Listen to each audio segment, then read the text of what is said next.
శాసించగలిగిన మృతులను లేపగలిగిన సృష్టిని శాసించగలిగిన లేపగలిగిన యేసయ్య నామములో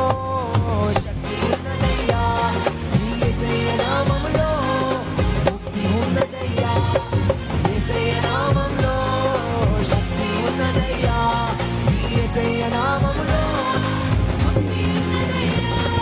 నమ్మితే చాలు పొందుకుంటావు శక్తిని